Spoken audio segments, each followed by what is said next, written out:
Hello बच्चा party. स्वागत है आपका अपनी पाठशाला फिजिक्स पाठशाला में। आज हम आपको सिखाएंगे physical measurement and system of units के बारे में। फिजिकल मेजरमेंट होता क्या है और सिस्टम ऑफ यूनिट्स क्या काम करता है हमारे। क्लियर। सबसे पहले हम इसमें देखते हैं कुछ बेसिक चीजें जो बेसिक हमारी हिस्ट्री रही है, कहाँ से हमारी फिजिक्स आई, क्यों हम फिजिक्स को पढ़ने लग गए, क्या जरूरत पड़ी ऐसा। ठीक, तो सबसे पहले हम देखते हैं कि जो हमारी फिजिक्स थी, सबसे पहला मेन पॉइंट है हमारे पास कि फिजिक्स हमें कहाँ से मिली। तो ये हमें मिली एक ग्रीक वर्ड जिसका नाम था हमारा फ्यूसिस। फ्यूसिस करके एक नाम था ग्रीक वर्ड, उससे हमें निकल के आई फिजिक्स। ये काम क्या करता है, किस चीज में से, ये है ब्रांच आपकी किसकी, साइंस की। ठीक, अब ये साइंस की ब्रांच है लेकिन ये स्टडी करती है हमारी नेचर और नेचुरल फिनोमिना में। ठीक है, कि हमारा नेचर कैसा है और नेचुरल फिनोमिना जो भी हमारे नेचर के अंदर होगा। क्लियर, ये दो चीजें हमें पता चल गई। उसके बाद हमारे पास आया कि हम लोग जब ये फिजिक्स पढ़ लिए, ठीक हो गया, उसके बाद हमने देखा कि हमारे पास टॉपिक दिख रहा है सबसे ऊपर फिजिकल मेजरमेंट। अब हमारे पास मेजरमेंट की जरूरत क्या पड़ी, क्यों हमने मेजरमेंट पढ़ना चाहा, कुछ तो रीजन होगा ऐसा कि जिसके लिए हम लोग मेजरमेंट की स्टडी करते हैं। अब मेजरमेंट की स्टडी करने के लिए हमारे पास सबसे पहले आया, मेजरमेंट नाम से ही हमें पता चला कि हम किसकी बात कर रहे हैं, किसी एक कंपैरिजन की बात कर रहे हैं। ठीक, यानी कि जो डाटा कंपेयर करके हमें मिलेगा वो ही सामने वाले को भी मिलेगा। क्लियर, यानी कि अगर हमारे वहां 1 मीटर में 100 सेंटीमीटर होते हैं तो दूसरी जगह भी 1 मीटर में 100 सेंटीमीटर होंगे। क्लियर, तो ये था हमारा मेजरमेंट के लिए। ठीक, उसके बाद हमने देखा कि हमारे पास क्या है, कुछ सिस्टम बन के आया। अब सिस्टम से समझते हैं हम कि एक कोई ऑब्जेक्ट है, उसकी पूरी एक सराउंडिंग्स बाउंड्रीज फिक्स्ड है। ठीक, जिसकी भी बाउंड्रीज फिक्स्ड होंगी उसे हम क्या बोलेंगे, सिस्टम बोलेंगे। तो यहाँ पे हमारे पास टॉपिक जो आया सिस्टम ऑफ यूनिट्स, कि यानी कि हमारे पास क्या है कि सेट ऑफ बाउंड्रीज है हमारे पास सारी यूनिट्स की। ठीक, अब उस यूनिट्स में अंदर हमारे पास क्या क्या है, काफी सारी चीजें हैं। अब एक एक करके हम इस चीज को पढ़ते हैं। इसके अंदर आया हमारे पास क्वांटिटी। अब क्वांटिटी का मतलब है कि हमें कोई चीज परचेज करनी है। फॉर एग्जांपल हम मार्केट गए, कोई सामान हमने खरीदा, तो क्या हम उसे किलो में खरीदेंगे, लेंथ में खरीदेंगे, कुछ ना कुछ तो खरीदेंगे। क्लियर, तो उस चीज को हमने, उस ऑब्जेक्ट को हमने, उस मैटर को, मास को बोला हमने, को ये क्वांटिटी। ठीक है, ठीक, क्वांटिटी का जो मेजरमेंट था उसे निकालने के लिए हमने क्या करा, कुछ यूनिट्स का जरूरत पड़ी थी। तो उस यूनिट्स को फंडामेंटल निकालने के लिए हमने एक फॉर्मूला निकल के आया एन यू, जिसमें एन की वैल्यू है न्यूमेरिकल वैल्यू, कोई भी न्यूमेरिकल वैल्यू होगी। ठीक, और जो यू होगा वो आपका क्या होगा, यूनिट। क्लियर, एन जो होगी हमारे पास क्या होगी, न्यूमेरिकल वैल्यू, और यू होगा हमारे पास यूनिट। फॉर एग्जांपल हम मानते हैं कि हमारे पास एक वायर है इस लेंथ का, ए से लेके बी तक। क्लियर, अब ए से लेके बी तक कोई वायर है, उसकी लेंथ है हमें बतानी है। अब हमारे पास लेकिन क्या है कि 1 मीटर का वुडन स्केल है। क्या है बच्चों, 1 मीटर का वुडन स्केल है। अब हमने इसे मेजर किया तो ये कितने पार्ट्स में डिवाइड होगा, 3 पार्ट्स में। ठीक, 1 मीटर ये रहा, 1 मीटर ये रहा, और 1 मीटर ये रहा। तो कितना बन गया हमारे पास टोटल, ये 3 मीटर। तो जो ये वायर था इसकी क्वांटिटी कितनी हो गई, 3 मीटर। अब फॉर एग्जाम्पल मैं इसमें कह दूं कि आपको 3 मीटर को हमने कन्वर्ट करना है। 3 मीटर को कन्वर्ट करने के लिए हमारे पास क्या होगा, अगर मैं इसे सेंटीमीटर में लिखूंगा तो 300 सेंटीमीटर बन जाएगा। अब ये देखो यहाँ पे n1 u1 equal to n2 u2 है, क्योंकि क्वांटिटी तो सेम है हमारे पास। भाई 3 मीटर का हो या 300 सेंटीमीटर का हो, बात एक ही है आपकी। क्लियर, अब हमारे पास क्या देखो, यहाँ पे जो n1 है वो छोटा है किससे, n2 से, क्योंकि n1 की वैल्यू कितनी है 3 और n2 की वैल्यू 300। तो यानी कि n1 क्या है हमारा, छोटा है n2 से। लेकिन मजे की बात क्या है, हमारे पास जो हमारा u1 है वो किससे बड़ा है, u2 से। ठीक, यानी कि जिसमें हमारी यूनिट्स अगर बड़ी होगी दूसरी वाली से तो न्यूमेरिकल वैल्यू हमेशा हमारी छोटी होगी, जस्ट उल्टा है। ठीक, यानी कि हमारे पास क्या होगा, न्यूमेरिकल वैल्यू अगर छोटी है दूसरे वाले से पहले वाली, तो यूनिट क्या होगी, पहले वाली बड़ी होगी।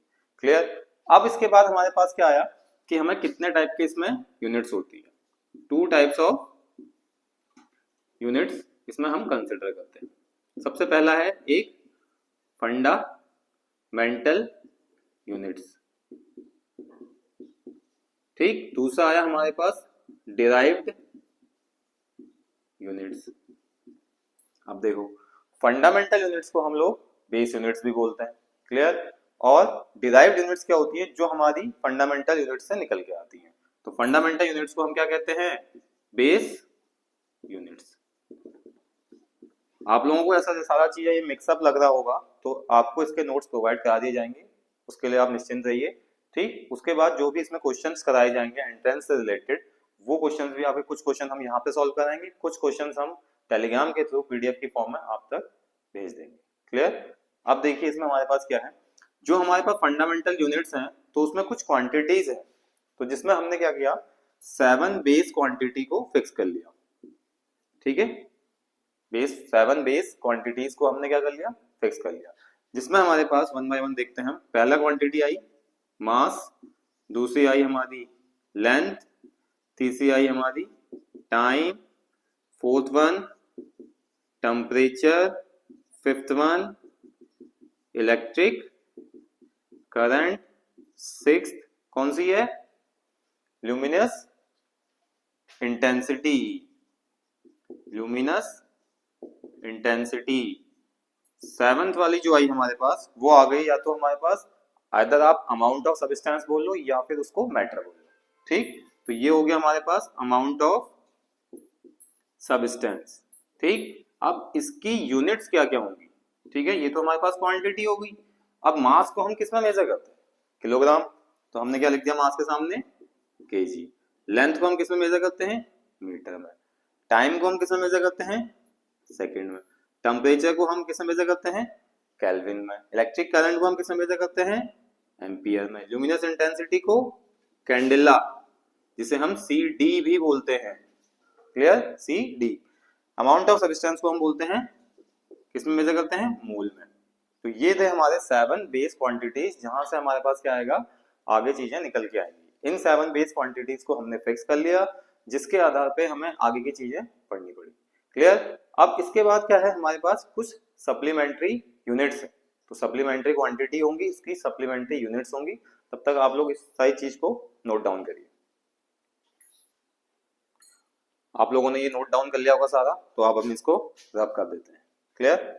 अब हमारे पास क्या निकल के आया इसके बाद, मैंने आप लोगों को बताया था कि कुछ प्लेन एंगल होंगे, कुछ सॉलिड एंगल होंगे, कुछ सप्लीमेंट्री यूनिट्स होंगी, तो वो क्वांटिटीज हम लोग क्या करेंगे, इसमें पढ़ेंगे।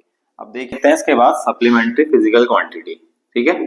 तो हमारे पास क्या आ गया, सप्लीमेंट्री फिजिकल क्वांटिटी, क्लियर है बच्चों, ठीक। अब इस क्वांटिटी के अंदर हमारे पास दो चीजें आएंगी, एक आएगा हमारे पास प्लेन एंगल और एक सॉलिड एंगल, ठीक है।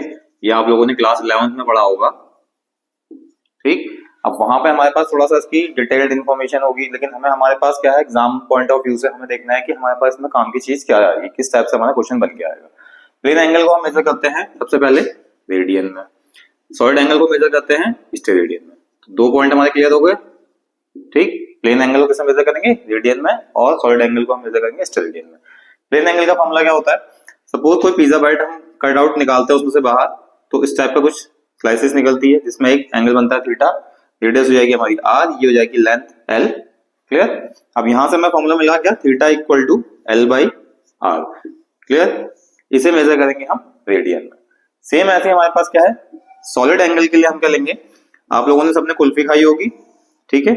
कुल्फी में क्या होता है, एक सरफेस एरिया होता है ऊपर का, तो वो हल्का सा क्या होगा, क्या किस टाइप का होता है, देखा है आप लोगों ने सबने, ठीक है। उसे DA या फिर DS से डिनोट कर सकते हैं। यहाँ पे जो एंगल बनता है उसमें वो किस में बनेगा, D ओम में, और ये उसकी रेडियस हो जाती है। तो इसका फॉर्मूला होता है D ohm equal to DA/r square, clear. तो हमें कौन कौन से फॉर्मूले मिल गए, 2, theta equal to l/r, D ohm equal to DA/r square, clear. ये था हमारा सप्लीमेंट्री फिजिकल क्वांटिटीज। अब हमारे पास जब ये एंगल मिल गए हैं, तो इन एंगल के कन्वर्जन भी मिलेंगे। कन्वर्जन करने के लिए हम सबसे पहले क्या करते हैं, इसमें 2 टाइप के एंगल होते हैं, एक तो होता है डिग्री और एक होता है रेडियन। अब या तो डिग्री को रेडियन में या रेडियन को डिग्री में हम लोग कन्वर्ट कर सकते हैं, क्लियर। पाई इक्वल टू कितना होता है हमारे पास, 180 डिग्री। हमें करना है कन्वर्ट 1 रेडियन इक्वल टू 180/पाई। 1 रेडियन को हमें डिग्री में कन्वर्ट करना है। अब हमारे पास क्या निकल के आएगा, 180, पाई की वैल्यू 22/7, तो 180 डिवाइडेड बाय 22 मल्टीप्लाई बाय 7, तो इसको हम सॉल्व करेंगे तो ये निकल के आएगा 57.7 डिग्री, यानी कि एक रेडियन के अंदर आपका 57.7 डिग्री होते हैं। क्लियर? ये था हमारा एक बेसिक सा सप्लीमेंट्री फिजिकल क्वांटिटी के ऊपर पॉइंट। क्लियर? अब इसके बाद हम देखते हैं कुछ डिस्टेंसेस की बात करते हैं। अब डिस्टेंसेस की जब हम बात करेंगे तो डिस्टेंसेस की बात करते हैं हमारे पास दिमाग में क्या आता है कि शॉर्ट डिस्टेंसेस और लार्ज डिस्टेंसेस। शॉर्ट डिस्टेंसेस का मतलब है कि हमें बहुत माइन्यूट से माइन्यूट चीजों को मेजर करना। फॉर एग्जांपल पेन की निब है, अगर उसकी पेन की निब की अगर हम लेंथ मेजर करेंगे तो बहुत छोटी रहेगी, माइक्रोन में रहेगी। क्लियर? ऐसे हमारे पास डिस्टेंसेस है अर्थ से लेके किसी सन तक के लिए, सन दो स्टार्स के बीच में डिस्टेंसेस, ठीक, या मून से लेके अर्थ तक के डिस्टेंसेस, तो उन्हें हम डिस्टेंसेस को मेजर करने के लिए कुछ यूनिट्स हैं, वो यूनिट्स देखते हैं। ठीक है? उन यूनिट्स में हमारे पास क्या है, एस्ट्रोनॉमिकल यूनिट बोलते हैं, लाइट ईयर बोलते हैं। ठीक, जो हमारे पास light year 1 light year complete होता है पूरे क्या 1365 डेज के अंदर। क्लियर? उसके बाद एक यूनिट आती है इसके अंदर पार सेकेंड। क्लियर? ये हो गया हमारे पास डिस्टेंसेस किसके लिए, लार्ज डिस्टेंसेस के लिए। ऐसे हमारे पास किसके लिए आएगा दूसरा, स्मॉल डिस्टेंसेस के लिए। अब स्मॉल डिस्टेंसेस के लिए हम क्या करते हैं, माइक्रोन लेते हैं।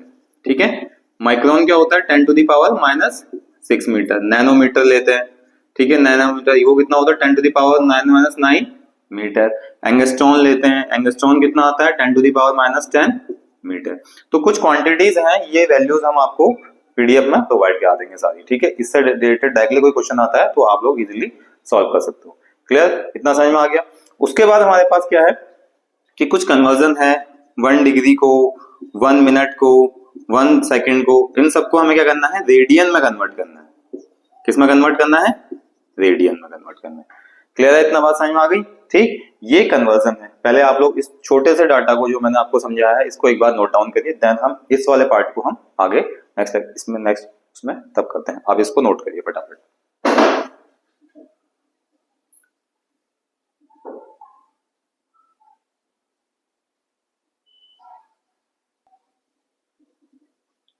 ये आप लोगों ने नोट कर लिया है तो मैं इसमें इसको रब कर देता हूँ। क्लियर? अब हमारे पास एक लास्ट में जो हमने छोड़ा था पॉइंट, वो पॉइंट छोड़ा था हमारे कि 1 डिग्री, 1 मिनट, 1 सेकंड को हम इसे किसे रेडियन में कन्वर्ट करते हैं। कई बार हमारे पास क्या है, डायरेक्टली 1 कन्वर्जन की वैल्यू पूछ ली जाती है एग्जाम में। ठीक है? 4 ऑप्शन दे दिए जाते हैं, उसमें से आप वेरीफाई करो कौन सा है। सबसे पहले हम देखते हैं यहाँ पे 1 डिग्री, 1 डिग्री को हमें कितने रेडियन में कन्वर्ट करना है। 1 degree equal to 1 into pi by 180। ठीक, अब पाई की वैल्यू कितनी होती है 22/7 डिवाइडेड बाई 180, तो कितना आ जाएगा 22/7 इंटू 180, कितना आएगा 1.745 समथिंग आएगा इसमें। तो आप लोग कैलकुलेट करके निकाल सकते हैं, सिंपल। उसके बाद हम क्या करेंगे 1 मिनट में आएगा। अब 1 मिनट यानी कि 1 degree upon 180। Clear? 1 degree upon 180 आ गया। ठीक, अब 1 डिग्री का कितना है, 1 डिग्री 180 अपॉन 1 डिग्री अपॉन 60 आ जाएगा, क्योंकि 1 मिनट में हमारे कितने होते हैं 60 सेकेंड्स। क्लियर? अब यहाँ पे हमारे पास क्या है पाई बाई 180 अपॉन 60, तो ये कितना हो जाएगा पाई बाई 180 मल्टीप्लाइड बाई 60, तो पाई की वैल्यू 22/7 इंटू 180 मल्टीप्लाई बाई 60, तो ये समथिंग कुछ वैल्यू हो जाएगी जो आप कैलकुलेट करके डेसिमल में पावर्स में लिख सकते हैं, वो रेडियन में वैल्यू आएगी। 1 सेकंड में कितनी आएगी, 1 सेकंड में जो वैल्यू आएगी आपकी 1 मिनट अपॉन 60, तो 1 मिनट की कितनी 60 होगी 1 डिग्री अपॉन 60 इंटू 60, क्योंकि एक 60 पहले से था, एक 60 इसका आ गया। क्लियर? उसके बाद हमारे पास क्या है 1 डिग्री का क्या है पाई अपॉन 180, तो कितना हो जाएगा 60 इंटू 60 3600, तो पाई अपॉन 180 इंटू 3600। अब ये क्या होगा पाई 22/7 multiply by 180 multiply by 3600। Clear? ये आपके एनसीईआरटी में भी दिया हुआ कन्वर्जन, तो आपने 11th क्लास में पढ़ा होगा। इन केस अगर ये आपके एंट्रेंस में भी पूछा जाता है तो आप लोग इससे डायरेक्टली कैलकुलेट कर सकते हैं। क्लियर? अब मैं कुछ क्वेश्चंस कराऊंगा आप लोगों के, इसके बेसिस पे कुछ ऑब्जेक्टिव्स, और कुछ ऑब्जेक्टिव्स हम आपको पीडीएफ फॉर्म में प्रोवाइड करा देंगे जो आपके टेलीग्राम लिंक पे मिल जाएंगे आपको। क्लियर? अब सबसे पहले अब क्वेश्चन है सबसे पहले वाला कि who made these remarks time is what a clock reads. ठीक है? पहला क्वेश्चन है आपके पास, मैं आपको क्वेश्चन लिख देता हूं, कुछ क्वेश्चन हमारे पास आए हैं। क्लियर? जो important point exam point of view से, सबसे पहला क्वेश्चन है हमारे पास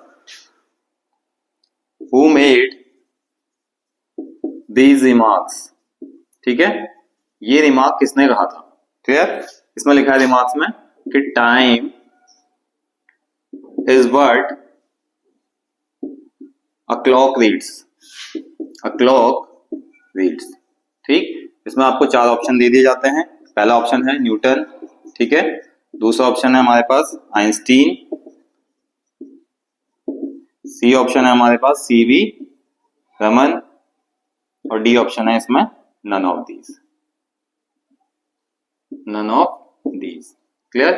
अब यहाँ पे हमारे पास क्वेश्चन पूछा है कि ये रिमार्क किसने बोला, तो रिमार्क वाले स्टेटमेंट वाले क्वेश्चन जब भी आते हैं तो वो आपको क्या होंगे, as it is theory base पे आपको याद रहना चाहिए, क्लियर। तो इसमें जो ये था time is what a clock reads, किसने कहा था, वो कहा था आपके आइंस्टीन ने, क्लियर। देन आते हैं हम नेक्स्ट क्वेश्चन पे, क्लियर। नेक्स्ट क्वेश्चन है हमारा weber is derived unit of, ठीक है। वेबर हमारी किसकी यूनिट है, सबसे पहला एक ऑप्शन है हमारे पास मैग्नेटिक मोमेंट, सब लोगों ने पढ़ा होगा पिछले साल, ठीक है, इस बार मतलब मैग्नेटिक मोमेंट का। और दूसरा आ गया हमारे पास ल्यूमिनस फ्लक्स, क्लियर। तीसरा आ गया हमारे पास ऑप्शन मैग्नेटिक फ्लक्स, ठीक। चौथा ऑप्शन है हमारे पास नन ऑफ दीज, ठीक है। नन ऑफ दीज को हम NOT लिख देते हैं, नन ऑफ दीज आप लोग समझ जाइए, कंफ्यूजन हो तो आप पूछ सकते हैं, क्लियर। अब हमारे पास क्या है, मैग्नेटिक मोमेंट का यूनिट क्या होती है, मैग्नेटिक मोमेंट का formula m equal to NI A, तो m इक्वल टू कितना होगा, n number of turns, I current, A area, तो कितना हो जाएगा एम्पियर मीटर स्क्वायर और joule per tesla, clear. Weber नहीं आ रहा है। ल्यूमिनस फ्लक्स में किसकी आएगी, ल्यूमिनस फ्लक्स क्या होता है कि जैसे मान लो हमारे पास ल्यूमिनस फ्लक्स के लिए समझने के लिए हम लोग क्या करते हैं, फॉर एग्जांपल हमारे पास एक 60 वॉट का बल्ब है, 60 वॉट के बल्ब में 800 ल्यूमेंस उसकी पावर है। अब ये जो पावर ल्यूमेंस होती है, इसका मतलब होता है कि आपके सोर्स से कितनी एमिट लाइट हो रही है, ठीक है, कितनी एमिट लाइट हो रही है वो ल्यूमेंस हमें बताते हैं, क्लियर। फॉर एग्जांपल हमारे पास क्या है, एक 60 वॉट का बल्ब है और एक 10 वॉट की एलईडी है, ठीक। अब दिक्कत क्या है, देखो, अब देखो मेन चीज क्या है, 60 वॉट और 10 वॉट। अब पावर कंजप्शन हमारे 60 वॉट में ज्यादा होगा और 10 वॉट में कम होगा, लेकिन इनके ल्यूमेंस दोनों को सेम है, दोनों के ल्यूमेंस सेम है, यानी कि ये भी अगर 800 ल्यूमेंस करेगा, ये भी 800 ल्यूमेंस करेगा, ठीक है। इतना समझ में आ गया, 60 वॉट और 10 वॉट एलईडी केबल से, क्लियर। तो ये ल्यूमिनस फ्लक्स हो गया, तो यहाँ तो ये होगा नहीं क्योंकि आपकी ल्यूमिनस फ्लक्स की क्या हो गया, ल्यूमेंस, क्लियर। आगे समझ में। अब आ गया हमारे पास मैग्नेटिक फ्लक्स, तो phi equal to BA cos theta होता है, क्लियर। अब phi equal to BA cos theta में हम क्या करेंगे, ये हमारे पास एक इसकी वेबर की यूनिट रहती है, डिराइव्ड यूनिट, तो कौन सा ऑप्शन सही होगा इसमें, मैग्नेटिक फ्लक्स वाला। तीसरा क्वेश्चन देखते हैं हम यहाँ पे, इसमें प्रीफिक्स फेम्टो स्टैंड्स फॉर, ठीक, prefix femto stands for, A option है इसका 10 to the power 15, 10 to the power -15, दूसरा हमारे पास 10 to the power -6, 10 to the power -9, clear. अब हमारे पास 10 टू द पावर 15 को हम बोलते हैं पीटा, ठीक, 10 टू द पावर -6 को क्या बोलते हैं, माइक्रोन, 10 टू द पावर -9 को नैनोमीटर, तो बचा क्या 10 to the power -15, B option सही है, क्लियर। इतना समझ में आ गया। लास्ट एक ऑब्जेक्टिव देखते हैं हम इसके अंदर, ठीक। Length can not be measured in, length can not be measured in, length किसमें मेजर्ड नहीं की जाती है, क्लियर। पहला ऑप्शन है इसका जो क्वेश्चन में दिया गया है फर्मी, दूसरा ऑप्शन है इसमें डीबाई, तीसरा ऑप्शन है इसमें माइक्रोन, चौथा ऑप्शन है इसमें लाइट ईयर, ठीक। अब हमारे पास क्या, देखो फर्मी हम स्मॉल डिस्टेंसेस के लिए यूज करते हैं, माइक्रोन हम स्मॉल डिस्टेंसेस के लिए यूज करते हैं, लाइट ईयर हम लार्ज डिस्टेंसेस के लिए यूज करते हैं, ये तीनों चीज हमें पता है। तो बचा कौन सा हमारे पास, डीबाई, क्योंकि ये हमारे पास किसके लिए यूज होता है, इलेक्ट्रिक डायपोल मोमेंट के लिए, ना कि किसी डिस्टेंसेस के लिए, क्लियर, समझ में आ गया, ठीक। ये था हमारे पास system of units of physical measurement पे छोटा सा लेक्चर फर्स्ट। जैसे आप देखिए, ज्यादा से ज्यादा बच्चों को शेयर करिए। जो भी हमारे से जुड़ेगा ज्यादा से ज्यादा, उसे हमारी तरफ से ये पूरे इसमें से मैक्सिमम एमसीक्यू हमारे पॉसिबिलिटी हमारे एग्जाम में आपके आएंगे। क्लियर? ठीक। इफ एनी डाउट, अगर आपको कोई डाउट है तो आप टेलीग्राम पे हमें मैसेज कर सकते हैं। ठीक, वहां पे हम आपको डाउट सॉल्व करके दे देंगे। उसके साथ ही आपको इसमें एक पीडीएफ मिलेगी क्वेश्चंस की, 10 to 15 क्वेश्चंस होंगे। वो क्वेश्चंस आप डीपीपी अपने घर पे सॉल्व करिए। क्लियर? Thank you.